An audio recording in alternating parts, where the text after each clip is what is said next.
കൊല്ലം കല്ലട ചുറ്റുമല ഉത്സവത്തിൽ നെടും കുതിര എടുപ്പ് പുരോഗമിക്കുകയാണ്. ആദ്യം ആ ദൃശ്യങ്ങളിലേക്ക്. പത്മ, ഈ ക്ഷേത്രം ഒരു കുന്നിന് മുകളിൽ സ്ഥിതി ചെയ്യുന്ന ക്ഷേത്രമാണ്. വളരെ പ്രസിദ്ധമായ ഗ്രാമീണ ഭംഗിയിൽ സ്ഥിതി ചെയ്യുന്ന ഒരു ക്ഷേത്രം. ആ ക്ഷേത്രത്തിലെ ഉത്സവത്തിൽ അത്രത്തോളം പ്രധാനപ്പെട്ടതാണ് 16 കരക്കാർ ചേർന്നാണ് ഇവിടെ ഈ ഉത്സവം നടക്കുന്നത്. ഇതിൽ ഏറ്റവും പ്രധാനപ്പെട്ട ചടങ്ങാണ് നെടുങ്കുതിര എടുപ്പ്. ഈ നെടുങ്കുതിര എടുപ്പ് ഇന്ന് രാത്രിയോടുകൂടി സമാപിക്കും. ഇത് ഈ ക്ഷേത്രത്തിലെ വെള്ളപ്പുറം കുതിരയെടുപ്പ് ആണ് ആദ്യം നടക്കുക.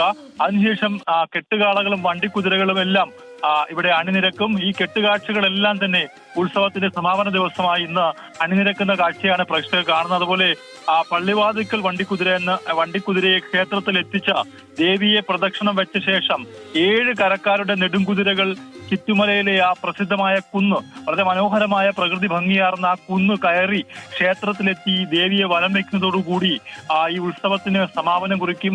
ആ ചടങ്ങുകളാണ് ഇപ്പോൾ പുരോഗമിക്കുന്നത്. അത്രത്തോളം മനോഹരമായ ഒരു ക്ഷേത്രം. ആ ക്ഷേത്രത്തിലെ പ്രധാനപ്പെട്ട ഉത്സവം നമുക്കറിയാം.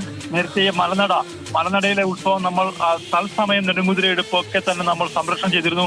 അതിന് തൊട്ടടുത്തായി സ്ഥിതി ചെയ്യുന്നതാണ് ഈ ചുറ്റുമല ക്ഷേത്രം. ഈ ദുർഗാദേവി ക്ഷേത്രത്തിലെ ഈ ഉത്സവത്തിനാണ് വിവിധ സ്ഥലങ്ങളിൽ നിന്നുള്ള ആൾക്കാർ ഇത്തരത്തിൽ ഈ നെടുങ്കുതിര എടുപ്പ് കാണാനായി ഈ ക്ഷേത്രത്തിലും ക്ഷേത്ര പരിസരത്തേക്കും എത്തുന്നത്. എന്തായാലും അതിന്റെ സമാപന ചടങ്ങുകളിലേക്ക് കടക്കുകയാണ്. ആ ചടങ്ങുകളാണ് ഇപ്പോൾ പുരോഗമിക്കുന്നത്. ലക്ഷ്മി പത്മ.